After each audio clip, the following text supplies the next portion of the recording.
The latest. Thank you for your love and support. I appreciate you all. All in all, the Savior, the Protector, the Unifier, the Messiah, the King of Kings, the most loved. Captain Ibrahim Traore has given us another amazing reason to be proud of as Africans. You know, Africa, there's one thing that has always been a problem, and that is, you know, we have to heal our souls. After taking care of all the other aspects, food and whatsoever, we'll definitely fall sick. Sickness is part of human life. We can never do away with that. But we do not have hospitals to take care of us when we are sick. We've seen that we have hospitals that lack beds, that lacks the necessary equipment that we need to take care of ourselves. And sometimes you go to the hospital and you see that women, even pregnant women in labor, are lying on the hospital floor, which is not proper. So Captain Ibrahim Traore sat there and looked at all these things and said it can never happen in this 21st century, that he can't take care of all other aspects and neglect that important aspect. So he's giving us 55 hospitals, and these are not just the Konya hospitals that we have, that when we are sick, when we the politicians are sick, we will not have to leave the country and travel to other Western countries to seek for medical care. This one, superb. You see what we are seeing in Europe, America, Canada. See, everywhere that you can find all the amazing hospitals, these hospitals have them. Everything at all that Yellow Purpose Hospital is having, anything at all that Yellow Purpose Hospital is having, these hospitals are having them. Captain Ibrahim Traore is saying that enough. We don't have to always be seeking help from other people to come into the continent to be giving us everything. We've seen that there are people who are lacking beds in their hospitals, and these ones that are eating democracy are always writing, going and preaching, singing and crying for other people to come and donate these things so that they'll be able to put them in the hospitals. And this is not what it's supposed to be. These people are talking about giving us good health care, but we have never seen this. But Captain Ibrahim Traore, in his wisdom, is proving to these people that yes, you know, leadership, as I always tell you, is not a particular form of model you must follow or governance. It is about what you have as a leader, what you got in you to offer to your people that matters. That is what the democratic elected ones are lacking, and they want to always portray themselves as poor people, as not having this, as not having that, always waiting for somebody to come and give us aid. And we know that these aids that these people are giving to us are not for free. They are for the mineral resources. And Captain Ibrahim Traore is always telling us to be self-sufficient in every aspect. We should be able to take care of all the medications that we take, everything that we are putting in the system of the black person. Captain Ibrahim Traore is saying that we should take responsibility of it. And that is what these ones are not ready to do. Captain Ibrahim Traore, the young and fearless president of Burkina Faso, has once again proven that leadership is not about empty speeches and handshakes with foreign diplomats. It is about serving the people with decisive action. While many African leaders continue to beg for aid, cling to outdated policies, and prioritize their own interests over national development, Traore is redefining governance with bold, transformative initiatives. His latest move, a nationwide healthcare revolution, featuring the construction of 55 hospitals, has sent shockwaves through Africa's corrupt elite and their Western patrons. This unprecedented initiative comes just months after he significantly reduced the cost of hospital bills, ensuring that quality healthcare is no longer a privilege but a right for the people of Burkina Faso. At a time when many African leaders are scrambling to explain how they will survive after the US government cut USAID funding to Africa, Traore stands unfazed. While others lament and beg, he builds. This begs the question, how is Captain Traore financing such a massive project while other African governments claim they are too broke to provide basic services? To answer this, we must dissect his revolutionary model of self-reliant governance, a blueprint that exposes the failures of many African administrations and serves as a powerful lesson on what true leadership looks like. Unlike the superficial donor-dependent healthcare programs seen across the continent, Burkina Faso's presidential initiative for health is a homegrown, self-sustained and long-term strategy aimed at transforming the nation's medical landscape. Traore's administration understands a simple truth that many African leaders deliberately ignore. Africa is rich. What it lacks is responsible leadership. By prioritising resource mobilisation, strategic partnerships and cutting down on government wastage, Traore has been able to launch an independent, large-scale health infrastructure project without waiting for Western handouts. On behalf of the head of state, Captain Martha Celeste Anderson de Comwim Medar, Director of the Presidential Cabinet, officially launched the construction of the 55 new medical centres, marking a historic moment in Burkina Faso's journey towards healthcare self-sufficiency. Now, you all know, to build all the 55 medical centres will take time, but this is what the government has decided. For 2025, the government has outlined an ambitious strategy to build 20 communal medical centres, 2 hemodialysis units, 5 intensive care units, and a state-of-the-art cardiac institute to address the growing demand for specialised care. The introduction of molecular breast cancer diagnostic tools reflects a forward-thinking approach to healthcare, ensuring that Burkinabe citizens have access to early disease detection and improved treatment outcomes. This initiative is a testament to what African nations can achieve when resources are properly managed and leaders prioritise national development over personal gain. While some leaders continue to rely on international aid and lament economic hardships, Captain Ibrahim Traore is proving that visionary leadership, strategic governance, and unwavering commitment to the people are the true keys to national progress. His actions are not just reshaping Burkina Faso, but also setting a precedent for the rest of Africa, challenging the continent's leadership to rise above mediocrity and truly serve the people they claim to represent. Many African governments, despite sitting on vast natural wealth, continue to function as dependent client states, enslaved by IMF loans, suffocated by corruption, and unable to fund even the most basic public services. In contrast, Traore's model of governance rejects the toxic cycle of debt dependency and prioritises self-sufficiency. He has cut down on unnecessary government expenditures, redirected military budgets towards public welfare, and ensured that resources are properly allocated. This is why Burkina Faso, a nation that many Western analysts once dismissed as poor and unstable, is now making bigger developmental strides than resource-rich nations that have been independent for over 6 decades. Captain Ibrahim Traore's success is an indictment of Africa's ruling elite. His achievements expose the gross incompetence, misplaced priorities, and outright betrayal of leaders who have ruled for decades without building even a fraction of what Traore is delivering in just a few years. Where are the leaders who promised African unity? Where are those who swore to fight for the people? Why do nations with abundant oil, gold, and diamonds still rely on foreign aid to build hospitals and schools? Allow me say this. A quiet revolution is unfolding in Burkina Faso, a nation once tethered to the whims of neo-colonial exploitation and plagued by systemic neglect.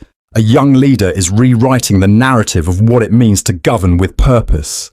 Captain Ibrahim Traore, the 36-year-old military ruler who seized power in a coup in September 2022, has emerged not just as a political disruptor, but as a beacon of hope for a continent yearning for self-determination.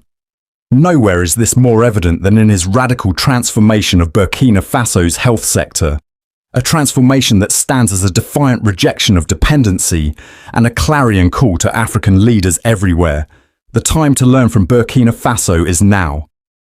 The Minister of Health emphasised that bold reforms have already been implemented, including allocating 12% of the national budget to healthcare, upgrading hospital facilities, significantly reducing the cost of medical examinations, and acquiring advanced medical equipment. Since assuming the mantle of leadership, Traore has wasted no time in addressing one of the most pressing crises facing his people: access to healthcare. For decades, Burkina Faso's health system languished under the weight of underfunding, corruption, and a reliance on foreign aid that came with strings thicker than the ropes of colonial bondage. Hospitals crumbled, medical supplies dwindled, and the poor, those who form the backbone of this proud nation, were left to die in the shadow of a system that served only the elite.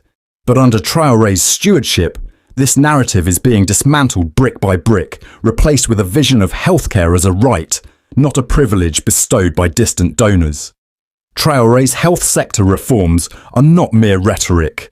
They are a tangible testament to his commitment to the Burkinabe people. Within months of taking power, he slashed medical bills by over 50%, a move that sent shockwaves through a country where exorbitant healthcare costs had long been a death sentence for the impoverished.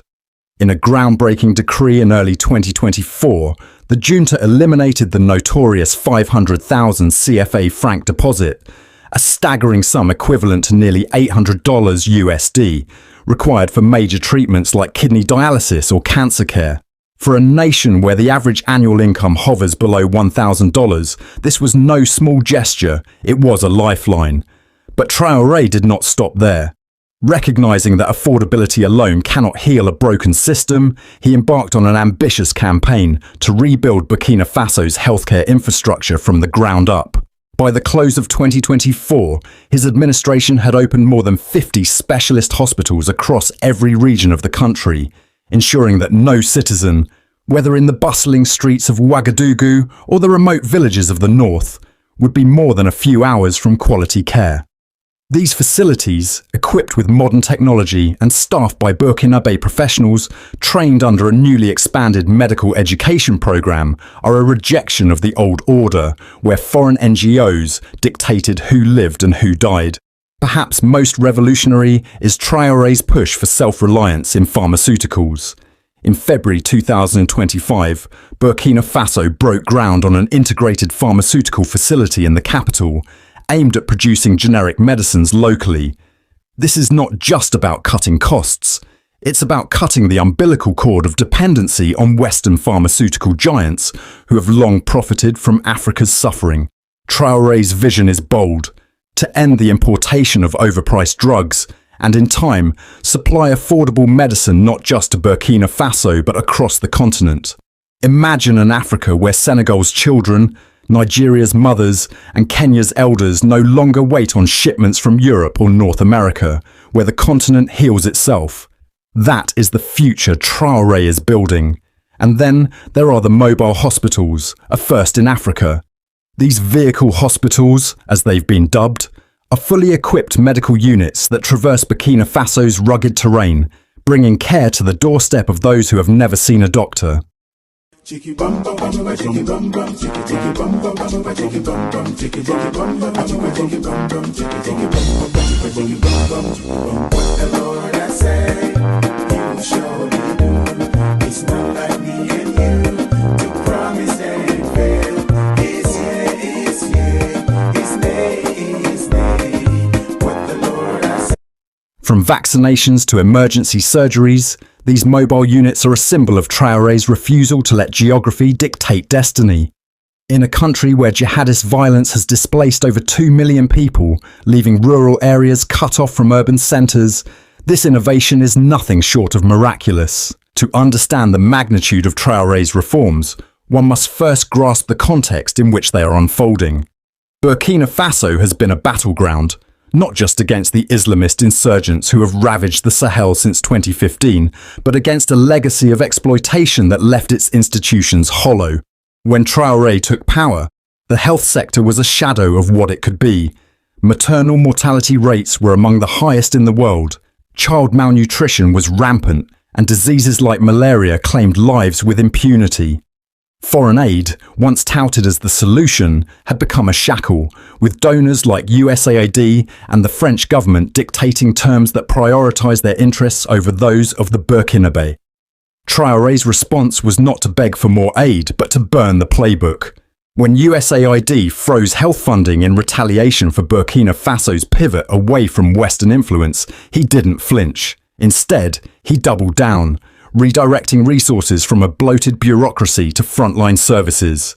While other African leaders might have issued press releases lamenting the loss, Traore built a 500-bed national hospital in Ouagadougou, complete with specialized wards for oncology and cardiology, fields once deemed too advanced for a country like Burkina Faso by the condescending gatekeepers of global health. This is not just about healthcare, it's about dignity. It's about a young leader saying to his people, "You are enough, we are enough." And in a continent where too many governments still bow to the dictates of Washington, Paris or Beijing, that message resonates like a drumbeat across the savannah. Captain Ibrahim Traore is not a saint, nor does he claim to be. His rise to power through a military coup has drawn criticism, and his regime has faced accusations of authoritarianism. But let us not be distracted by the noise of Western pundits who cry democracy while ignoring the democratic failures that birth this moment. Burkina Faso's health revolution is not about the means of Traore's ascent. It's about the ends he is pursuing. And those ends, affordable, accessible, and sovereign healthcare, are a model that every African leader should study with urgency. First, Traore teaches us that sovereignty is not a buzzword, it's a practice. By rejecting the aid trap and investing in local capacity, he has shown that African nations can break free from the cycle of dependency that has kept us beholden to foreign powers for generations. How many African countries still send their sick abroad for treatment while their own hospitals rot? How many still import 90% of their medicines while their scientists sit idle? Traore's Burkina Faso is proving that the answers lie within us, not beyond our borders. Second, he demonstrates that leadership is about priorities. While some presidents build palaces or chase photo ops at global summits, Traore has chosen to build hospitals and empower his people. His decision to slash medical fees and eliminate deposits was not popular with the elite who profited from the old system, but it was right for the masses who bore its burden. African leaders must ask themselves, who are we serving, the few or the many? Third, Traore's mobile hospitals and pharmaceutical ambitions highlight the power of innovation tailored to African realities. Too often, our governments adopt wholesale solutions from the West, ignoring the unique challenges of our terrain, our demographics, our histories. Traore's approach is unapologetically Burkinabe, yet universally African, an inspiration for nations from Ghana to Zimbabwe to rethink how they deliver care. Finally, and perhaps most crucially, Traore's health reforms are a rejection of the fatalism that has gripped too many African capitals.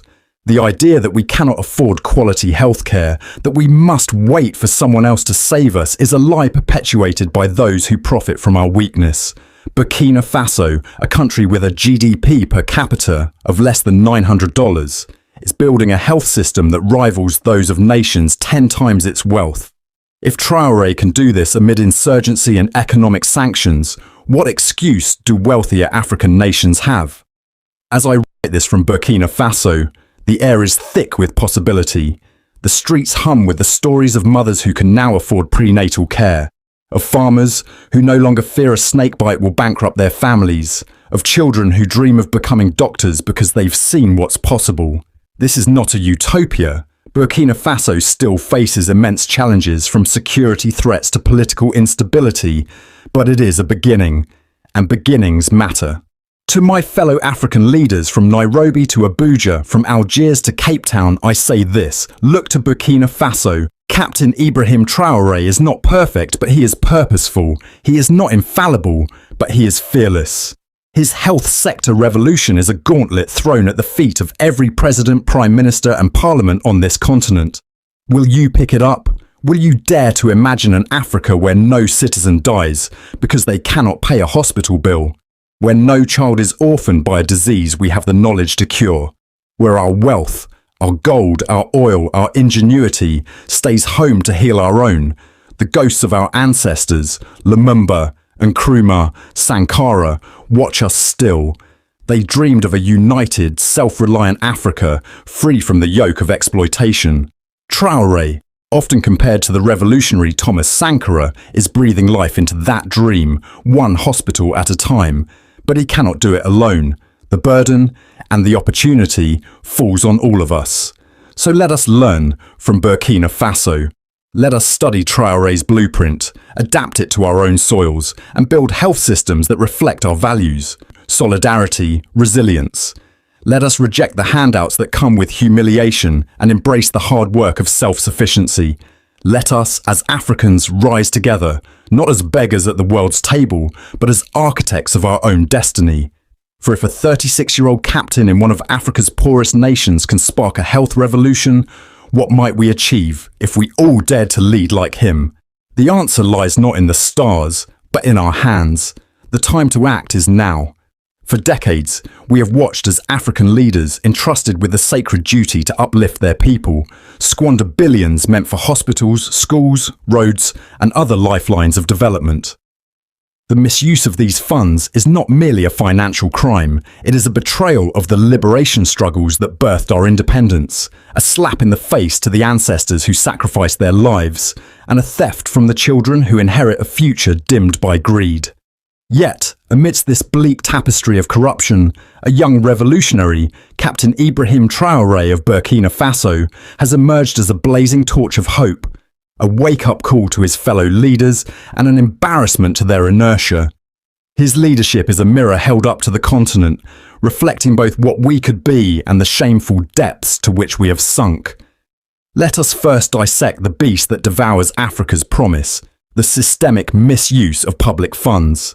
From the oil-rich deltas of Nigeria to the mineral-laden hills of the Democratic Republic of Congo, the story is depressingly familiar. Money allocated for hospitals, those sanctuaries of healing where mothers should safely give birth, where children should be vaccinated against preventable diseases, and where the elderly should find care, is siphoned off into offshore accounts, luxury villas in Europe, and the insatiable appetites of political elites. In Kenya, the National Health Insurance Fund has been plagued by scandals involving ghost projects and inflated contracts, leaving rural clinics without medicine or staff. In South Africa, the promise of post-apartheid reconstruction has been tarnished by tenders awarded to cronies, while public hospitals crumble under the weight of neglect. Zimbabwe, once a breadbasket, sees its leaders flaunt ostentatious wealth as rural health centres lack even basic supplies like bandages. This plunder is not accidental, it is deliberate, entrenched in a neo-colonial system that rewards compliance with foreign powers over accountability to the people. Many African leaders, tethered to the strings of Western financial institutions like the IMF and World Bank, secure loans under the guise of development. These funds, often dangled as bait with crippling interest rates, rarely reach the hospitals or schools they are meant to build. Instead, they are diverted through opaque procurement processes, kickbacks, and outright theft. The Auditor General reports of nations like Ghana and Uganda routinely expose billions lost to irregularities, a polite term for the looting that leaves citizens dying in underfunded wards. The African Union estimates that $148 billion is drained from the continent annually through illicit financial flows, much of it facilitated by the very leaders who pose as champions of progress. Why does this persist? Because the incentives are perverse. Leaders are shielded by weak institutions, a complicit political class, and a populace often too disenfranchised or disillusioned to hold them accountable. The colonial legacy left us with governance structures designed to extract, not to serve, and too many of our leaders have embraced this inheritance with gusto. They auction our sovereignty to the highest bidder, be it Western corporations or Eastern powers, while the masses languish in preventable poverty. The hospital bed that should cradle a sick child becomes a private jet for a president's leisure. The medicine that should save lives becomes champagne at a lavish gala. This is the grim reality of a continent whose wealth is a curse to its people when stewardship is entrusted to the avaricious. For African leaders, Traore is a clarion call to awaken from their slumber.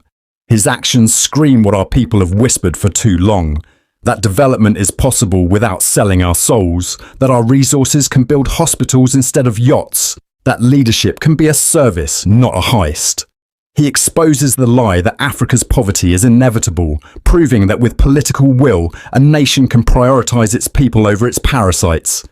Every mobile clinic he deploys, every tractor he hands to a farmer, is a question to his counterparts. Why can't you do this? Why do your people die waiting for beds that never come, while you flaunt wealth you didn't earn? Because when they do, I don't know what will happen to them. We have all it takes to be able to provide ourselves with everything that we need without moving to Yellow Papa to go and ask for anything. But these people will never do that. We must always move from one place to the other to go and cry and say how poor we are. And these people will give us these peanuts and come for all that we have. These mineral resources that we allow these people to come and take for free, if we want to utilize them, we'll be able to take care of all the needs of Africa. But these people don't want to do that. I don't know why they are doing that. Nobody knows. because democracy is not allowing them, or some, like, we don't just understand them. But Captain Ibrahim Traore is showing them difference in every aspect, making sure that he's making healthcare accessible to every other person, no matter where you are located. It shouldn't be those in the urban areas that will have access to better hospitals and better, even without one in the democratic elected. It's something else, because if these ones are very unique and important and has everything that we need, why would the politicians be sick and they have to fly themselves outside? That should tell you that even those that we have in the urban center still lacks everything. But Captain Ibrahim Traore said he don't want to travel to go and do what over there?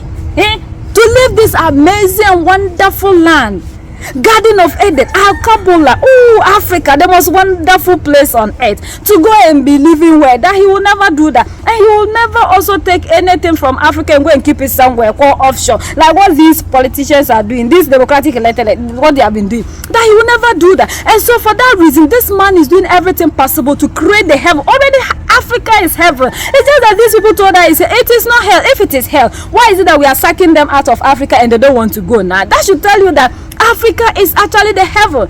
Ask our brothers and sisters who are there, they are suffering, those who are in the yellow purpose country. It is not easy. They wish they are back home, because this is the only heaven you can ever find on earth. Africa is beautiful. Everything of ours is unique. You can never get anything of the African elsewhere now.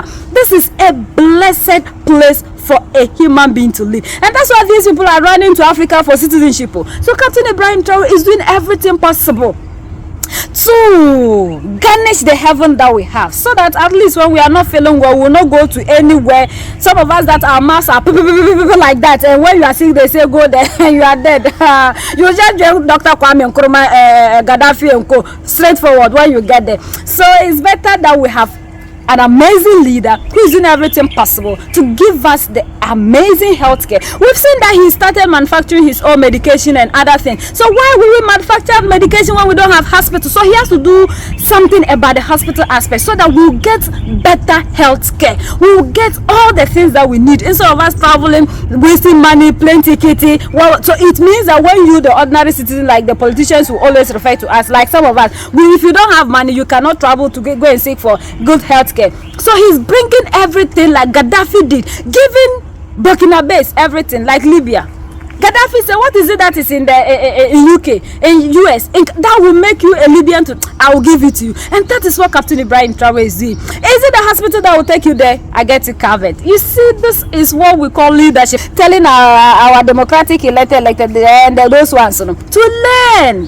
Knowledge is not in one person's head. We know that yes, you are elderly and you have been ruling, you have the experience, but sometimes there is limit to everything that you might know. So you have to also learn from these ones that have come with different dimension of leadership. It doesn't mean if you do that you are not, you should understand now, you should learn Africa. We need to learn from ourselves, learn the models, instead of us going in for these models of the white person that doesn't suit the African environment. Let's take what our brothers have and learn from it, use it, implement it, because these people are also there like us, so we can be able to solve and develop our own solutions, and that way the African will move forward. Until then we will never make a headway, and we want to make a headway because we are tired of oppression. We are so tired, we want freedom, enough of the oppression and the devalue that we always receive wherever we go in this world. The African do not get any recognition.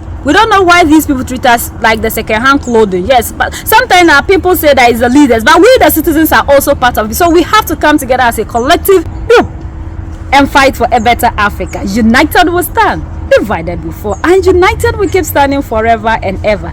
The greatest enemy of the African is mental slavery. So let's decolonize ourselves from mental slavery. Let's keep sharing to educate our brothers and sisters. Together we make African great for ourselves and the next generations that are going to come.